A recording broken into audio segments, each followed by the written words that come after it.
हाथों से हमें छुड़ाता है। ओ यीशु है सच्चा गड़िया, उसके हम तेरे हैं। हरे चढ़ाइयों में हमें चढ़ाता है। यीशु है सच्चा गड़िया, उसके हम तेरे हैं। हरे चढ़ाइयों में हमें चढ़ाता है। हमको किसी का अब तो डर नहीं, क्योंकि यीशु जो मेरा साथी है। ओ हमको किसी का अब तो डर नहीं, क्योंकि यीशु जो मेरा साथी है। ओ यीशु है सच्चा गड़िया, उसके हम तेरे हैं। हरी चढ़ाइयों में हमें चढ़ाता है। यीशु है सच्चा गड़िया, उसके हम तेरे हैं। हरी चढ़ाइयों में हमें चढ़ाता है। हालेलुया आमीन, हालेलुया आमीन, हालेलुया आमीन, हालेलुया आमीन, हालेलुया आमीन, हालेलुया आमीन, हालेलुया आमीन, हालेलुया आमीन।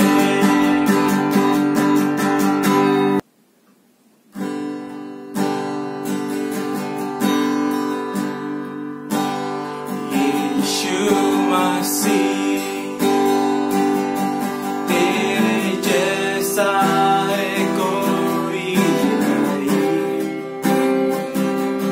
तेरे चरणों में झुके आसमां और महिमा गाए सभी। यीशु मसीह तेरे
आपका स्वागत है इस दिन, आशीषित दिन। आइए हम सबसे पहले आज के शीर्षक में जाते हैं। आज का शीर्षक है स्वर्ण नियम, द गोल्डन रूल। स्वर्ण नियम से मशहूर है बाइबल का एक वचन, मत्ती 7:12। उसमें लिखा गया है, जैसा व्यवहार अपने लिए तुम दूसरे लोगों से चाहते हो, वैसा ही व्यवहार तुम भी उनके साथ करो। ये स्वर्ण नियम है जो दुनिया इस्तेमाल करती है, और ये बाइबल से है कि जो तुम चाहते हो अपने लिए, वही सारी चीजें तुम दूसरों के लिए करो। हालेलुया। और यही आज परमेश्वर हमसे कह रहे हैं, आपसे कह रहे हैं कि जो आप चाहते हैं अपने लिए, आप दया चाहते हैं, अनुग्रह चाहते हैं, सामर्थ्य चाहते हैं, प्रेम चाहते हो, ये सारी चीजें आप दूसरों के लिए करो तो आपको मिलेगा। आमीन। आज मैं शुरुआत एक कहानी से करना चाहती हूं। एक जमाने में एक जेल हुआ करता था, और उस जेल में बहुत ही खूंखार कैदी होते थे। बहुत ही खतरनाक कैदी उस जेल में रखे जाते थे, जिसकी वजह से वो जेल के कैदियों को संभालना बहुत मुश्किल हो रहा था। और उस वजह से सारे जेलर एक के पीछे एक ट्रांसफर लेकर वहां से निकल जाते थे, क्योंकि उनके हाथों से संभाला नहीं जाता था। इतने खूंखार ये कैदी होते थे। एक दिन हमेशा की तरह एक नया जेलर उस जेल में आया, और उसने भी देखा कि ये कैदी तो बहुत ही जो है खतरनाक है, बुरे है, तो इसे कैसे संभाला जाए। वो घर गया उस रात। अगले सुबह फिर से वो आया, लेकिन लंबे लकड़ियों के लिए को उन्होंने मंगवाया। लंबे जो लकड़ियां हैं वो मंगवाए अगले दिन सुबह। सारे जो लकड़ियों को देखकर सभी लोगों ने सोचा, कैदियों ने सोचा कि ये क्या है। अगर किसी को मारना है तो एक लकड़ी की जरूरत है, इतनी सारी लकड़ियों को क्या करने वाले हैं। जेलर यहां पर जो है उनको जो है एक दूसरे की सेवा करना, एक दूसरे का प्यार करना, ये सिखाना चाहते थे। खुद को नम्र बनाना, ये सारी चीजें जो उनके अंदर बिल्कुल भी नहीं थी, इन चीजों की उनके जीवन में जरूरत थी। और ये चीजों को लाने के लिए उनको एक तरीका सूझा था। अब उस तरीके के अनुसार उन्होंने जो है कहा, वहां पर घोषणा किया कि हर कैदी के कुहनी जो है, ये जो कुहनी, इसके जो है पूरे हाथ में एक एक लकड़ी को बांध दिया जाए। दोनों हाथों को सीधे लकड़ी के जो मदद से बांध दिया जाए, और पूरा दिन उनको अपना सारा काम ऐसा ही करना पड़ेगा। सीधे कुहनी लेकर, ऐसे हाथों को लेकर, सीधे हाथों को लेकर जो है उनको अपना काम करना था। जो भी वो दिन में करते हैं, खाना पीना, स्नान, सब कुछ ऐसे ही करना है। तो सबने सोचा हम कैसे कर सकते हैं ये, लेकिन उसने कहा कि तुम्हें ऐसे ही करना है। ठीक है, मैं तुम्हारी जो मदद करता हूं। तुम जो भी चाहते हो दिन में, जो आप जो करने के लिए, जैसे कि आप खाना खाते हो, आप जो पानी पीते हो, स्नान करते हो, कैसे करते हो। जब हाथों को मरोड़ते हो, कुहनी को मरोड़ते हो, जो मोड़ते हो, तो आप स्नान कर पाते हो, आप खा पाते हो या पानी पी सकते हो, क्योंकि आपका कुहनी जो है वो आप जो मोड़ पाते हो, इसलिए आप खुद से सब कुछ कर सकते हैं। लेकिन अब तुम्हारा हाथ जो कुहनी जो सीधा है, अब तुम खुद से नहीं खा पाओगे। इसीलिए आज से तुम लोगों को एक दूसरे को खाना खिलाना पड़ेगा। मतलब कि आपका हाथ जो सीधा है, आपको भोजन जो प्लेट में परोस के सामने वाले एक व्यक्ति को खाना खिलाना पड़ेगा, और वो आपको खाना खिलाएगा। अब ऐसे खूंखार कैदी है, वो थोड़ी एक दूसरे को खाना खिलाने वाले। वो उन्होंने कहा कि एक दूसरे को मार डालना आसान है हमारे लिए, ये क्या है एक दूसरे को खाना खिलाना, ये सब हम लोग नहीं कर सकते। तो जेलर ने कहा ठीक है, आपके ऊपर है, अगर आप नहीं करना चाहते हो तो आपके ऊपर है।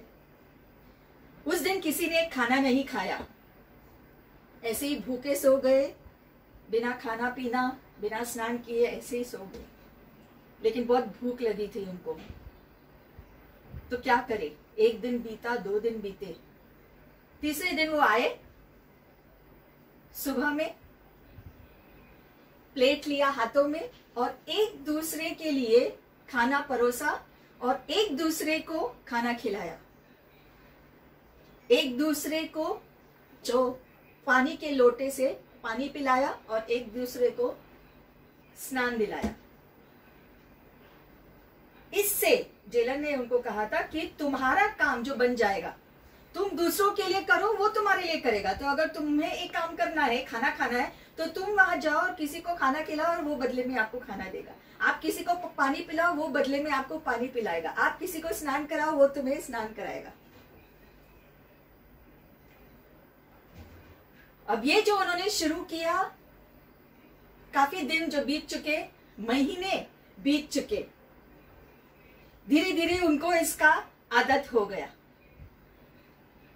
एक दूसरे की सेवा करते करते एक दूसरा का ख्याल रखने लगे, एक दूसरे से प्रेम करने लगे, एक दूसरे के करीब आने लगे, एक दूसरे को समझने लगे।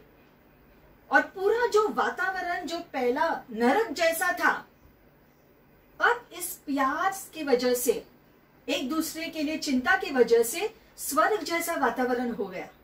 पूरा जो जेल जो पहला नरक जैसा था, कोई वहां रहना नहीं चाहता था, अब वही जेल स्वर्ग जैसा बन गया था। सब लोग एक दूसरे का ख्याल रख रहे थे, सब लोग एक दूसरे की सेवा कर रहे थे और इसकी उनको आदत हो गई। एक दूसरे की संगति का आनंद लेने लगे। 1 साल के बाद, एक पूरा साल बीत गया और वो वहां पर बहुत खुश थे, उस जीवन से बहुत खुश थे जो स्वर्ग की तरह है। 1 साल के बाद जेलर ने एक दिन उनसे कहा कि आज तुम सब यहां से रिहा होने वाले हैं, लेकिन तुमको 2-2 करके रिहा करने वाले हैं। तो उन्होंने कहा नहीं नहीं, हमको रिहाई नहीं चाहिए, हम यहां बहुत खुश है। तो जेलर ने कहा नहीं, आपको 2-2 करके यहां से जाना है। आपने जो यहां सीखा, सीधे कुहनी का इस्तेमाल करके एक दूसरे की सेवा कैसे करे, ये आपने सीखा। इसका रहस्य कि दूसरों को करो और कितना प्यार जो फैलता है, नरक भी स्वर्ग जैसा होता है, ये आप जेल के बाहर जाकर जारी रखो। सीधे कुहनी का इस्तेमाल करके दूसरों को उदाहरण दो कि कैसे एक दूसरे की सेवा करके प्यार बढ़ाया जा सकता है, ताकि बाहर का दुनिया जो बड़ी जेल जैसी है, नरक जैसा है, वो भी स्वर्ग हो जाए। इसके लिए तुम्हें बाहर भेजा जा रहा है। 2-2 करके जाकर बाहर के नरक को स्वर्ग बनाओ। आमीन। यही जो है हम देखते हैं कि आज की दुनिया में या पूरे विश्व में हम देखते हैं, इस महामारी की वजह से सब लोग खुद के लिए बहुत चिंतित है, खुद के बच्चों के लिए, खुद के परिवार दोस्तों के लिए हम चिंता करते हैं। नौकरियों की वजह से या जो पढ़ाई लिखाई की वजह से एक दूसरे की चिंता हम कर रहे, खुद की चिंता हम कर रहे, खुद के परिवार की चिंता, खुद के दोस्तों की चिंता। लेकिन मत्ती 5:47 में लिखा गया है कि अगर तुम अपने भाई बंधु का ही स्वागत करोगे तो तुम औरों से अधिक क्या कर रहे हो। ये दुनिया कैसे बदलेगी अगर हम यूं ही जीते रहेंगे, सिर्फ खुद के बारे में सोचते रहेंगे, तो ये दुनिया कैसे ऐसे चलेगी। इस दुनिया का परिस्थिति में बदलाव कैसे आएगा। बदलाव नहीं आएगा जब तक कि परिस्थिति नहीं बदलेगी। परिस्थिति नहीं बदलेगी जब तक हम खुद से बदलाव की शुरुआत नहीं करें। और उसके लिए हमें सबसे प्रेम करना शुरू करना है। सिर्फ खुद से नहीं, सिर्फ अपने परिवार से नहीं, अपनों दोस्तों से नहीं, लेकिन सबसे प्यार करना शुरू करना है, तब चीजें बदलेंगी। इस दुनिया में बहुत सारे लोग जो है दूसरों की मदद करते हैं, लेकिन वो उनकी मदद करते हैं जो उनके दोस्त हो, या फिर अगर जो मदद करने के लिए आसान है तो मैं मदद करता हूं, या कुछ लोग अगर उनका मूड अच्छा हो तो उस टाइम वो मदद करते हैं, या फिर कुछ लोग जो बदले में अगर एक व्यक्ति से कुछ जो पाने की आशा है तो ऐसे लोगों की मदद करते हैं। लेकिन बाइबल हमें ऐसा नहीं सिखाता है। वो कहता है, बाइबल कहता है कि सबसे प्यार करो, सबसे, सब यानी सबसे, सारे लोगों से, चाहे वो कोई भी हो, आपका जो है आप उनको जानते हो या आप उनको नहीं जानते हो, सबकी मदद करो। ये बाइबल हमें सिखाता है। और ये सबसे हर वक्त प्यार करना चुनौती का काम है, आसान नहीं है, लेकिन फिर भी बाइबल कहता है कि तुम ऐसा करो। और जब हम किसी की मदद करते हैं, खास करके किसी भी अनजान व्यक्ति का, तो उनकी मदद होने के बाद आपको खुद को अच्छा लगेगा। वो व्यक्ति को अच्छा लगेगा ही, क्योंकि आपने उनके लिए कुछ अच्छा किया, लेकिन वो अच्छा काम करने के बाद आपको भी अच्छा लगेगा। ये आप करके देखो। सारे परमेश्वर ने जो वरदान दिए हैं, गुण दिए हैं, उसका इस्तेमाल करो दूसरों को आशीषित करने के लिए, दूसरों के लिए कुछ अच्छा करने के लिए। अपने गुणों का इस्तेमाल करो ताकि आप दूसरों की सेवा कर सको। आपको गिटार बजाना अच्छा आता है तो किसी को सिखाओ जो सीखना चाहता है।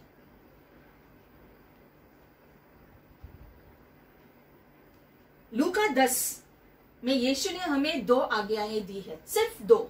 और यीशु ने कहा कि ये 2 आज्ञाएं का पालन अगर आप करोगे तो आपको अनंत जीवन मिलेगा। ये वचन कहता है लूका 10:25 से 28 वचन में लिखा गया है, तू अपने संपूर्ण मन, संपूर्ण आत्मा, संपूर्ण शक्ति और संपूर्ण बुद्धि से अपने प्रभु से प्रेम कर।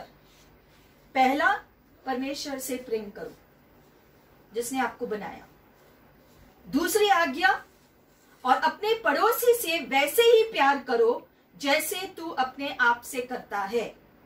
मतलब कि आप जितना प्यार अपने आप से करते हैं उतना प्यार सबसे करो, बाकी सब लोगों से करो। जितना प्यार आप खुद से करते हो, खुद की चिंता करते हो, खुद के बारे में सोचते हो, ये सारी चीजें दूसरों के लिए करो। आपके परिवार के बाकी सदस्य, आपके पड़ोसी, सारे लोग, सबसे प्यार करो जैसे आप खुद से करते हो। आप खुद के अच्छाई के लिए कितना सोचते हो, वैसे ही दूसरों की अच्छाई के बारे में भी सोचो। ये वचन ये कहता है। ये कैसे करे? दूसरों से खुद के जैसा प्यार कैसे करे? इसकी शुरुआत कैसे करे? क्या हम भी अपने जो है हाथों को, कोहनी को सीधा करें, जो लकड़ी डालकर, जो बांध कर, ताकि हम खुद के लिए कर ही नहीं पाए दूसरों के लिए करें? क्या ऐसा करना है? जरूरी नहीं है। आप छोटी छोटी चीजों से शुरुआत करो, जैसे कि दूसरों की बातों को सुनो जो दूसरे कह रहे हैं। शायद उनकी बातों से आप उनका हृदय जान पाओगे कि वो कैसा व्यक्ति है। उनसे बात करने के बाद, उनसे उनकी बातों को सुनने के बाद आप उनको ज्यादा जान पाओगे। आप जान पाओगे कि वो लोग कहां से आए हैं, किस किस परिस्थिति का अनुभव उनको हुआ है, कौन सी चोट शायद उनको पहुंची है, और किस मुश्किलात से गुजर रहे हैं। शायद भावनात्मक रीति से या किसी भी प्रकार से शायद वो किसी संघर्ष में जूझ रहे हैं, उनको मदद की जरूरत है। ये सारी बातें आपको पता चलेगी जब आप उनको सुनोगे।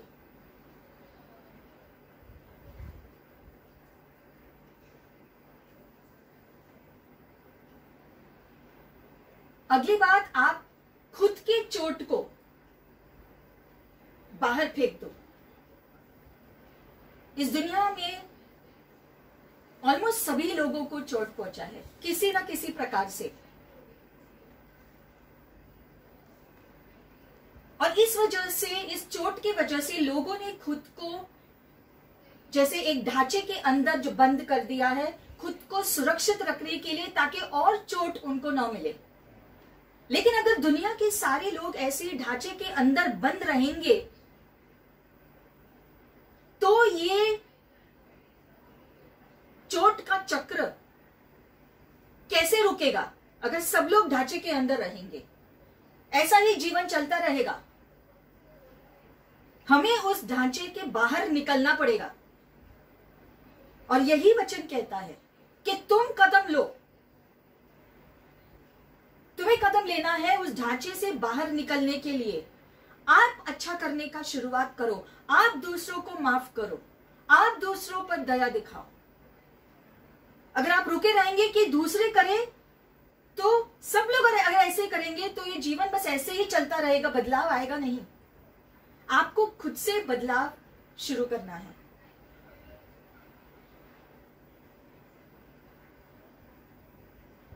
दूसरी बात जो है, अपनी आत्म केंद्रीयता को बाहर फेंकना है। मतलब कि जो हम इतना ध्यान खुद पे डालते हैं, इस आदत को निकाल बाहर करना है। मुझे पता है कि सब लोग अपनी नौकरियों के बारे में चिंता कर रहे हैं, अपने परिवार के बारे में चिंता कर रहे हैं, लेकिन फिलिपियों 2:4 कहता है, तुम में से हर एक को चाहिए कि केवल अपना ही नहीं, अपना चिंता करो, लेकिन सिर्फ अपना ही नहीं, बल्कि दूसरों के हित का भी ध्यान रखो।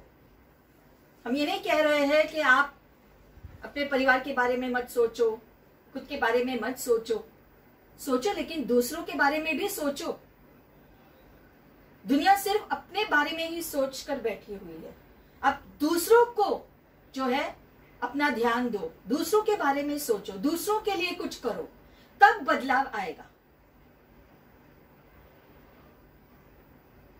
अगर कोई जो परिस्थिति है और बहुत मुश्किल लग रही है, सामने वाला व्यक्ति आपको चुनौती जैसा लग रहा है, तो आप खुद को उसके जगह पर रख कर देखो कि आप कैसे बदलोगे सामने वाले के कौन से रवैये से आप बदल सकते हो, और वो आप करो। फिर से मैं कहती हूं, अगर कोई व्यक्ति है जो आपको बहुत चुनौती भरा लगता है माफ करने के लिए, प्यार करने के लिए, तो आप खुद को उस व्यक्ति की जगह पर रखो और सोचो कि मुझे बदलने के लिए क्या लगेगा, और वो तुम करो। उसके बारे में सोचो और फिर वो तुम खुद करो, वैसा वो सामने वाला बदलेगा।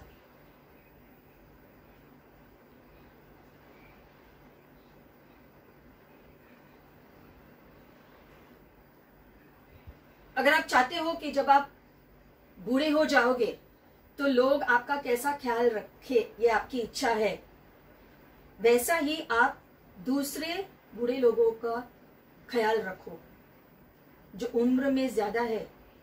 आप भी वहां पर एक दिन पहुंचोगे, तो आप क्या चाहते हो कि आप जब वो उन दिनों में पहुंचोगे तो कोई आपके लिए क्या करे, वो आप उनके लिए करो। अगर आपके वैवाहिक जीवन में चुनौतियां हैं, तो आप ये सोचो कि आप क्या चाहते हो, आपके वैवाहिक जीवन में कौन से बदलाव आए, क्या आपको मिले, आपकी इच्छा क्या है अपने शादीशुदा जीवन के लिए, कि क्या होना चाहिए।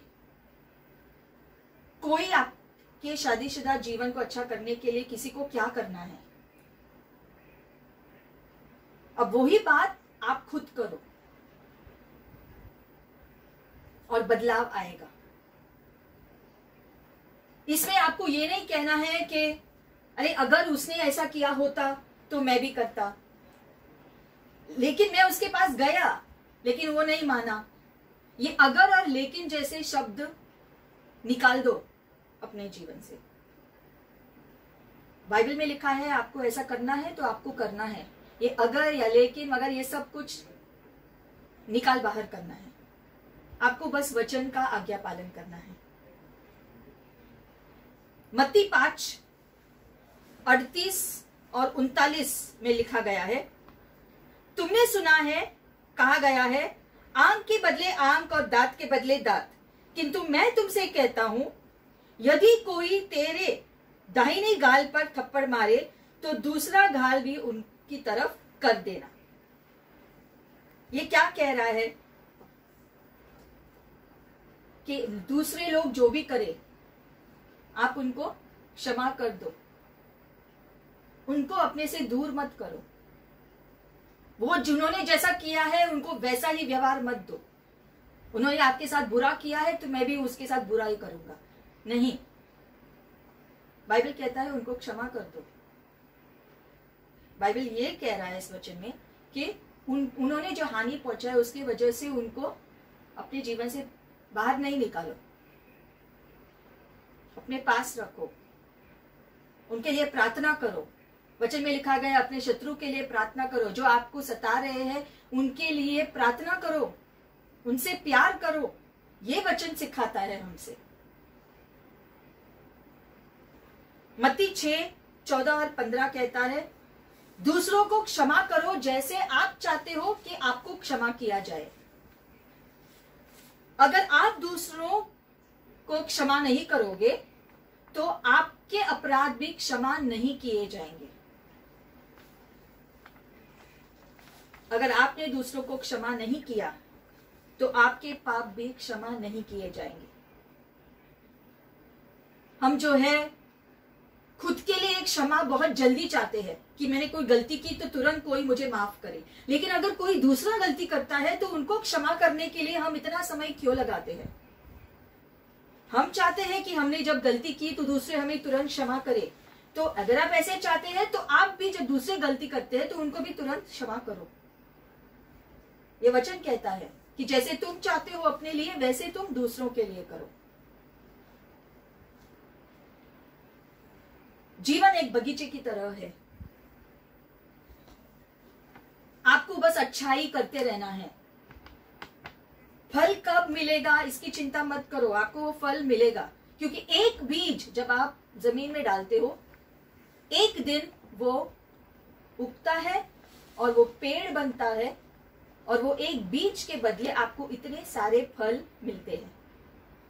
अब एक टमाटर का पौधा अगर आप डालोगे तो उसको कम से कम जो 50 दिन करीबन जो लगता है टमाटर का उपज देने के लिए। लेकिन अगर आप एक नाशपाती को डालोगे जमीन में तो उसको आने के लिए जो है 4 से 6 जो साल जो लगते हैं उस नाशपाती के बीज को पेड़ बनकर उपज देने के लिए। तो हर बीज का उपज देने का समय अलग अलग होता है, लेकिन आपको बीज डालना है। अगर आप बीज डालोगे नहीं, अगर आप नाशपाती का बीज डालोगे नहीं तो 4-5 साल के बाद जो है आपको उसका उपज मिलेगा ही नहीं, चाहे वो 4-6 साल के बाद ही क्यों ना हो। लेकिन आज अगर आप बीज नहीं डालोगे तो बाद में आपको फल नहीं मिलेगा। तो आपको अच्छाई का बीज, प्रेम का बीज, माफ करने का बीज, दूसरों का ख्याल रखने का बीज, दूसरों की मदद करने का बीज, ये सब कुछ आपको डालते रहना है। सही समय पर वो सारे बीज अपनी उपज का फल आपको देंगे, क्योंकि कोई भी बीज व्यर्थ नहीं जाता है, वो उगता ही है। आज नहीं तो कल आपको उसका फल मिलेगा जरूर। तो आपको ये नहीं देखना है कि आज मैं बोऊंगा तो मैं अगर किसी को माफ करूंगा वो मुझे माफ करेगा कि नहीं। आप माफ करो, उसका फल आपको मिलेगा आज नहीं तो कल।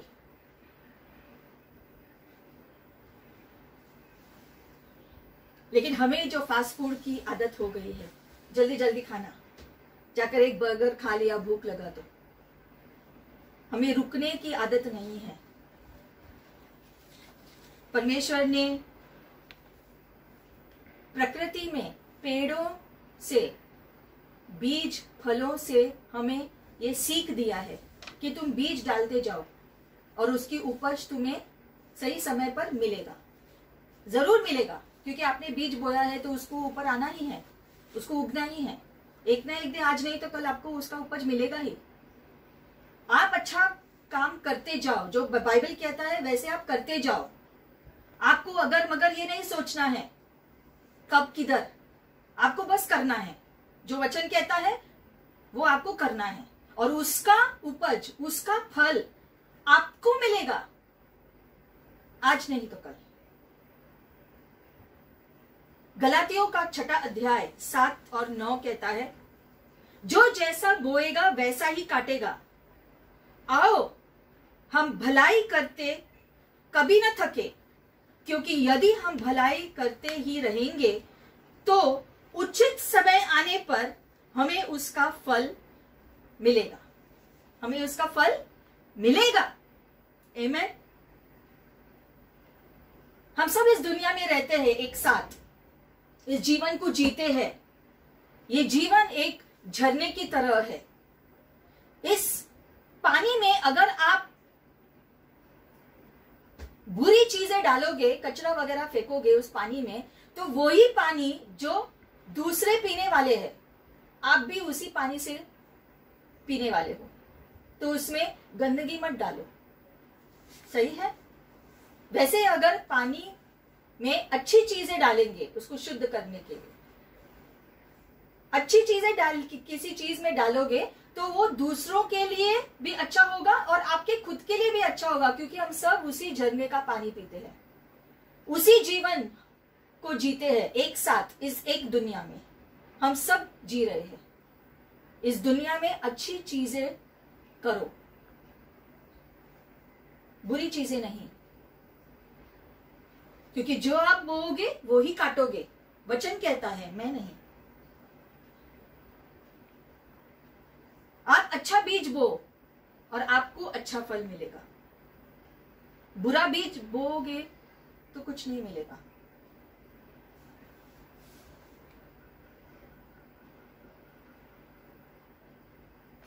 जो तू बोएगा वही काटेगा। और अगर एक पात्र में कुछ डालोगे ही नहीं तो उसमें से निकालोगे कैसे? सब लोग चाहते हैं मुझे आशीष चाहिए, लेकिन अगर जब तक आप उसके बारे में कुछ करोगे नहीं, उसमें कुछ परिश्रम नहीं करोगे, तो आपको उसमें से मिलेगा क्या? एक पात्र में अगर कुछ डाला जाएगा तो ही उसमें से हम ले सकते हैं। वैसे ही आप बीज को बो, अच्छाई के बीज बो, दूसरों की सेवा करते जाओ, दूसरे से प्यार करते जाओ, दूसरों को क्षमा करते जाओ, आपको उसी से फल मिलेगा। मत्ती 5:7 कहता है, धन्य है वे जो दयालु है, क्योंकि उन पर दया बरसेगी। आमीन। आप दूसरों के प्रति दया दिखाओ, दूसरे आप पर दया दिखाएंगे। आप जो चाहते हैं आप दूसरों के लिए करो और वही आपको भी मिलेगा। जैसे कि वचन में हमने पढ़ा, अगर आप दूसरों को क्षमा नहीं करोगे तो आपके पाप भी क्षमा नहीं होंगे।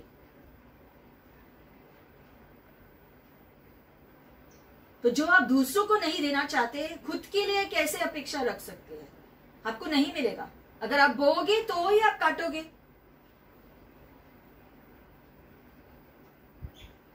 अगर आपको आदर चाहिए तो आप दूसरों का आदर करना शुरू करो। अगर आप सोचते हो कि कोई मेरा आदर नहीं करता है, कोई मुझसे प्रेम नहीं करता है, तो आप दूसरों का आदर करना शुरू करो, आप दूसरों से प्रेम करना शुरू करो। लूका 6 में लिखा गया है, लूका 6:37 और 38 में लिखा गया है, किसी को दोष मत कहो तो तुम्हें भी दोषी नहीं कहा जाएगा, किसी का खंडन मत करो तो तुम्हारा भी खंडन नहीं किया जाएगा, क्षमा करो तुम्हें भी क्षमा मिलेगा, दूसरों को दो तुम्हें भी दिया जाएगा। वे पूरे नाप दबा दबा कर और हिला हिला कर उमड़ता हुआ तुम्हारी झोली में डाला जाएगा, क्योंकि जिस नाप से तुम दूसरों को नापते हो उसी नाप से तुम्हें भी नापा जाएगा। जिस रीति से तुम दूसरों के लिए नापते हो उसी माप से तुम्हारे लिए भी नापा जाएगा। तो तुम अच्छी चीजें बोते रहो, अच्छी कटनी आपको मिलेगी। हमें याद करना है कि यीशु ने हमारे लिए क्या किया। उसने हमारे लिए अपना जीवन त्याग दिया। उसने हमें हमारे लिए अपना जीवन कुर्बान कर दिया और इसीलिए परमेश्वर ने उसे उठाया, उसे महिमामय बनाया, क्योंकि उसने खुद को दीन बनाया, खुद को दे दिया।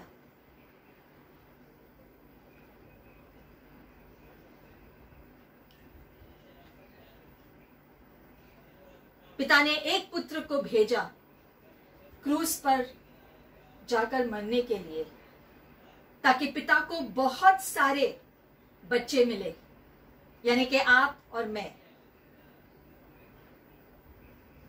उसने अपने एक बीज को कुर्बान कर दिया, जिसकी वजह से इतने सारे फल आ रहे हैं और आगे भी और फल आएंगे, क्योंकि यीशु के क्रूस में सामर्थ्य है, यीशु के नाम में सामर्थ्य है। जो बलिदान यीशु ने खुद दिया, उसकी वजह से फल हमको मिला, आपको मिला। जो यीशु ने हमारे लिए किया है वो हमें नहीं भूलना है। यीशु की वजह से हमारा जीवन आज नया हो गया है, उसे नहीं भूलना है। रोमियो का 5 में लिखा गया है कि हम पापी ही थे जब यीशु हमारे लिए मरे। यीशु रुके नहीं कि लोग अच्छे हो जाए, वो पश्चाताप करे, नहीं। लिखा गया है हम पाप में ही थे जब यीशु खुद आए हमको बचाने के लिए। हमने कुछ अच्छा किया नहीं, उनको देने के लिए हमारे पास कुछ नहीं था। हमारे पास सिर्फ वो पाप था और पाप की वजह से हम जकड़े हुए थे। लेकिन यीशु आए और उन्होंने अपना हाथ बढ़ाया हमें बचाने के लिए। और आज भी उनके ही अनुग्रह की वजह से, यीशु के ही अनुग्रह की वजह से हम रोज और बेहतर होते जाते हैं। वो हमें रोज नया बनाता रहता है, रोज हम और पवित्र होते जाते हैं उसके अनुग्रह की वजह से। और उसने हमें आश्वासन भी दिया कि मैं तुम्हें कभी नहीं छोड़ूंगा, कभी नहीं त्यागूंगा। ये यीशु ने आपसे कहा है। यीशु ने खुद को कुर्बान कर दिया। और एक दिन जब यीशु अपने शिष्यों के पैर धो रहे थे, उसके बाद यीशु ने कहा यूहन्ना 13:14 और 15 में, यदि मैं प्रभु और गुरु होकर भी जब तुम्हारे पैर धोए हैं, तो तुम भी एक दूसरे के पैर धोना चाहिए।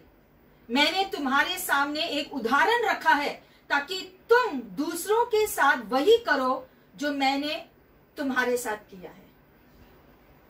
यीशु ने शिष्यों के पैर धोए और यीशु ने कहा कि मैंने तुम्हारे पैर धोए हैं, अब तुम दूसरों के पैर धो।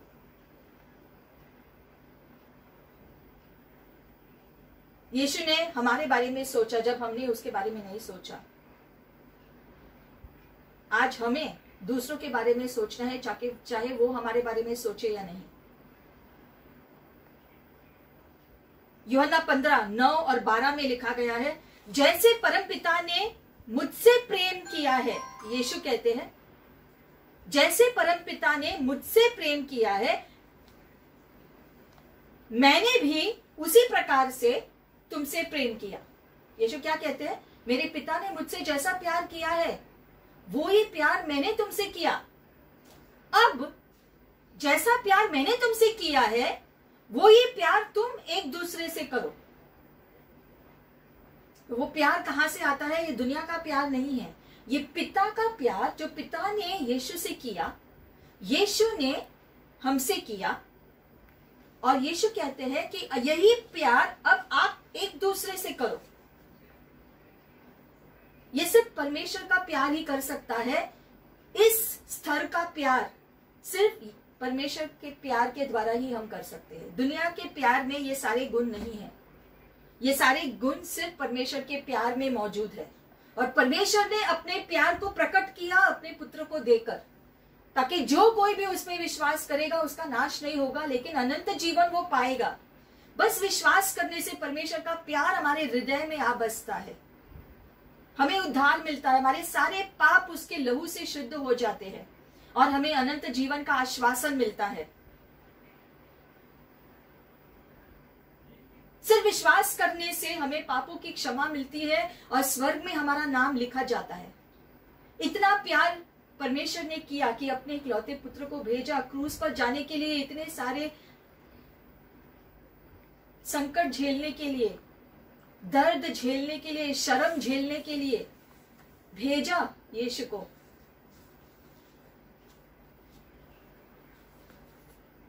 और यीशु तैयार हुए वो करने के लिए, क्योंकि यीशु ने आपसे इतना प्यार किया है। पृथ्वी के नींव डालने से पहले आप परमेश्वर के मन में थे, इसलिए आप आज ये वचन सुन रहे हैं। परमेश्वर फिर एक बार हमें याद दिला रहे हैं कि मैंने तुमसे प्रेम किया है, तुम एक दूसरे से वैसा ही प्रेम करो। 1 यूहन्ना 4:19 में लिखा गया है, हम प्रेम करते हैं क्योंकि पहले परमेश्वर ने हमसे प्रेम किया है। परमेश्वर ने हमें उदाहरण दिया है कि मैंने इस प्रकार से तुमसे प्रेम किया है, इसी प्रकार से तुम एक दूसरे से प्रेम करो। दुनिया का प्यार का कोई स्तर नहीं है, वो ऊंचे स्तर का नहीं है, लेकिन परमेश्वर का प्यार ऊंचे स्तर का है और वो ही ऊंचे स्तर का प्यार हमें एक दूसरे से करना है, ये वचन कह रहा है। और जब भी हम एक दूसरे से प्यार करेंगे, हम प्रभु से प्यार करेंगे, हम उसका आज्ञा पालन कर रहे हैं, तो जैसे हम एक दूसरे से प्यार करेंगे, एक दूसरे की सेवा करेंगे, हम उससे प्यार कर रहे हैं, उसकी सेवा कर रहे हैं। मत्ती 25:40 वचन कहता है, जो तुम दूसरों के लिए करते हो वो तुमने मेरे लिए किया। आप आज्ञा पालन करो और जो भी आप करते हो, प्रेम दूसरे से, सेवा दूसरों की, ये सारे आप उनके लिए नहीं कर रहे हो, आप प्रभु के लिए कर रहे हो और उसका इनाम आपको मिलेगा। तो कैसा है ये प्रेम? इस प्यार के गुण क्या है? 1 कुरिन्थियों का 13 अध्याय 4 और 5 और 7 और 8 में लिखा गया है। परमेश्वर के प्रेम के गुण, जो प्रेम हमारे अंदर होने चाहिए, उसके बारे में यहां लिखा गया है। हम धीरे से इसमें जाएंगे। प्रेम धैर्यपूर्ण है। प्रेम धैर्यपूर्ण है। जल्दी में कोई कदम मत लो, गुस्से में किसी को कुछ बोलो नहीं, धैर्यपूर्ण रहो। प्रेम दयामय है, दूसरों को दया दिखाते रहो। आपका हृदय दयालु होना चाहिए दूसरों के प्रति। यह है परमेश्वर का प्रेम। प्रेम धैर्यपूर्ण है, यह है परमेश्वर का प्रेम। जैसे यीशु पर कोड़े बरसाए गए, इतने जब वो दर्द झेल रहा था, तभी उन्होंने हार नहीं माना, उन्होंने छोड़ा नहीं, छोड़ो मनुष्य को, उन्होंने सब कुछ सहन कर लिया। वो धैर्यपूर्ण रहा क्योंकि वो परमेश्वर का प्यार है आपके लिए और मेरे लिए। यीशु धैर्यपूर्ण रहा, वो दयालु था। जब वो इस पृथ्वी में जी रहे थे, तब वो दया से भरा हुआ दिल से लोगों को चंगाई देते थे, छुटकारा देते थे, क्योंकि वो दया से भरा था। प्रेम में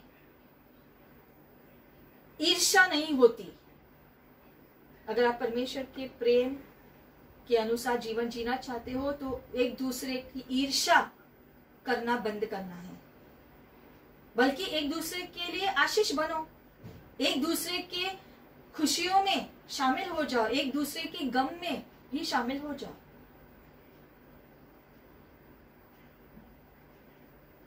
अपनी प्रशंसा आप नहीं करता। खुद के बारे में बड़ी बड़ी बातें, खुद के बारे में ऊंचा नहीं सोचना है। दूसरों को अपने से बेहतर सोचो। ऐसा सोचो कि दूसरे आपसे बेहतर है, ये बाइबल कहता है। खुद पे घमंड नहीं करो। खुद की प्रशंसा नहीं करनी है, दूसरों की प्रशंसा करो। आखिरी बार कब था जब आपने किसी और की प्रशंसा की थी? दूसरों की प्रशंसा करते रहो, उनको प्रोत्साहन देते रहो। वह अभिमानी नहीं होता है, घमंडी नहीं होता है परमेश्वर का प्रेम।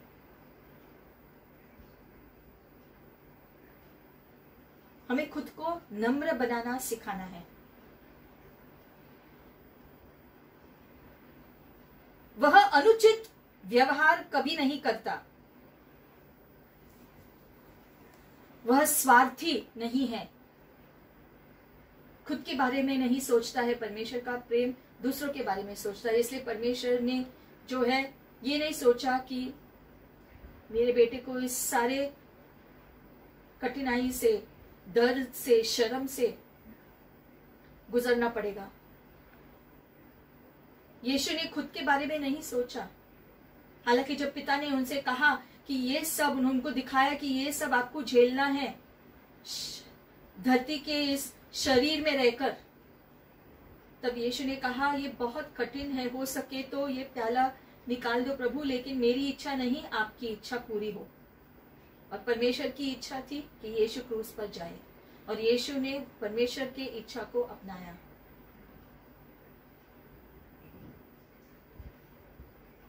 इसलिए हमारी इच्छा मायने नहीं रखती है। जो परमेश्वर चाहते हैं हमसे, वो हमें करना है। प्रभु मेरी इच्छा नहीं, आपकी इच्छा पूरी हो। और परमेश्वर की क्या इच्छा है वो बाइबल में सब लिखा गया है। हमें उसका पालन करना है, और उसमें अगर मगर लेकिन ये सब शब्द जोड़ना नहीं है। बस आपको वचन जो कहता है वैसा जीना है। परमेश्वर का प्रेम कभी झुंझलाता नहीं, वह बुराई का कोई लेखा जोखा नहीं रखता। आपने जो भी बुरी चीजें की, आपने जो भी पाप किए, यीशु के लहू से आप शुद्ध हो गए जब आपने क्षमा मांगा। और वचन कहता है वो पाप बहुत दूर फेंका गया है। आपने जो भी किया है उसको, उसके जो दंड को रद्द किया गया है, क्योंकि यीशु के लहू ने उसको क्षमा किया। आमीन।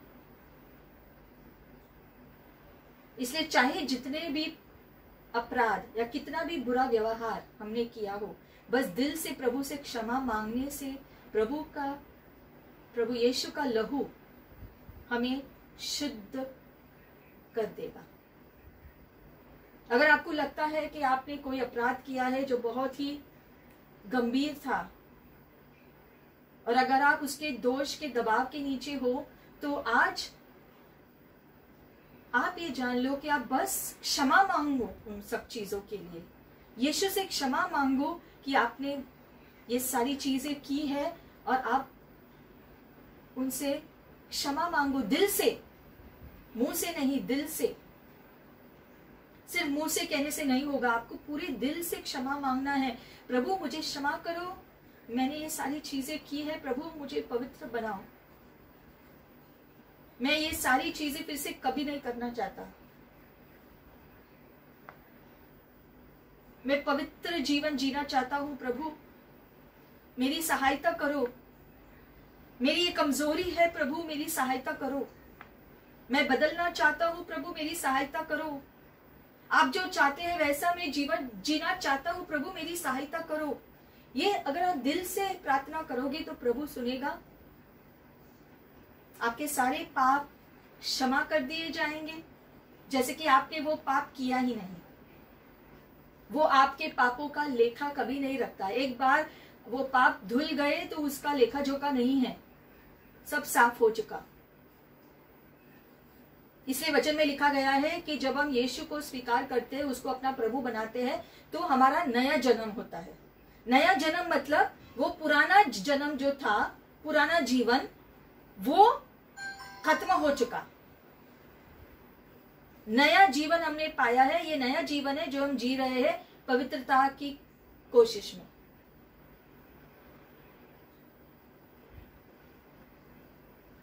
वैसे ही आप दूसरों का लेखा जोखा लेकर मत बैठो। क्षमा कर दो और छोड़ दो उन बातों को। उन बातों को लेकर बैठोगे तो आपके ही सेहत के लिए बुरा है। परमेश्वर का प्यार सदा रक्षा करता है, दूसरों की रक्षा करता है। वह सदा विश्वास करता है। परमेश्वर का प्यार में रहेंगे तो हमारा विश्वास अटल होगा। प्रेम सदा आशा से पूर्ण रहता है। वह सहनशील है। वह सहनशील है। आपके अंदर सहनशीलता है। अगर परमेश्वर का प्यार आपने आपके अंदर स्वीकारा है तो, क्योंकि परमेश्वर का प्यार अमर है। आमीन। परमेश्वर का प्यार अमर है, वो कभी खत्म नहीं होता है। ये सारे गुण परमेश्वर के प्रेम के हैं और ये प्रेम आपने पाया जब आपने यीशु को अपने जीवन में स्वीकार किया। अब जैसा पिता ने यीशु से प्रेम किया और यीशु ने हमसे प्रेम किया, वही प्रेम अब हमें एक दूसरे से करना है। तो आज के दिन आप क्या चाहते हो कि आपके लिए हो जाए? क्या है वो बातें जो आप चाहते हैं कि आपके लिए हो जाए? वो ही बातें आप दूसरों के लिए करो।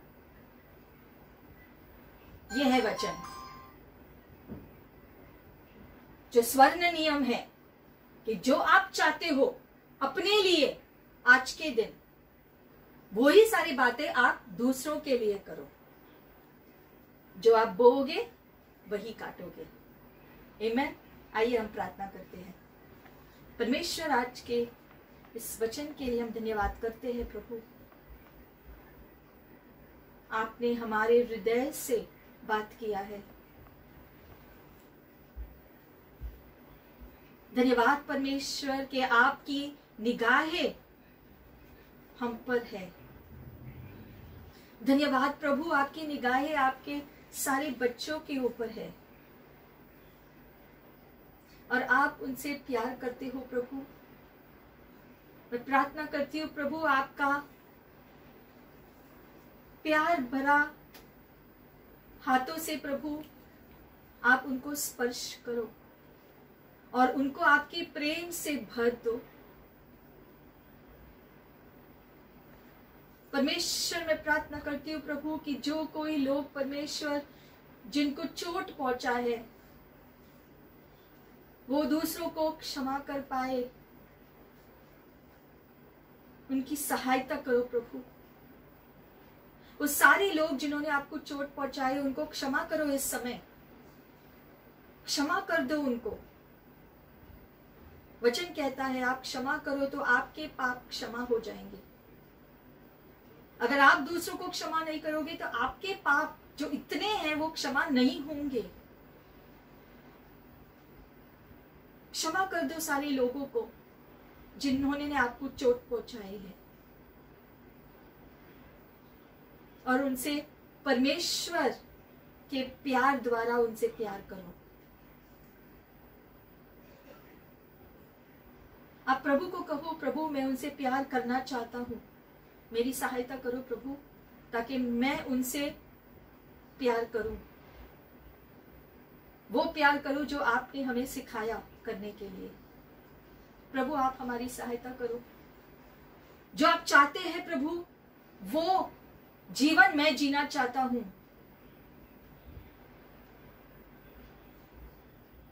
अगर ये प्रार्थना आपने किया है दिल से, तो प्रभु ने आपको क्षमा किया है और उसके लहू ने आपको साफ किया है, और उसका प्यार हमेशा आपके साथ है। और यीशु कहते हैं कि मैं तुम्हें कभी नहीं छोड़ूंगा, मैं तुम्हें कभी नहीं त्यागूंगा, तुम मेरे हो। ये यीशु आज आपसे कह रहे हैं। जैसे पिता ने प्रेम किया यीशु से और यीशु ने किया आपसे, आप सबसे प्यार करो उसी प्रेम से।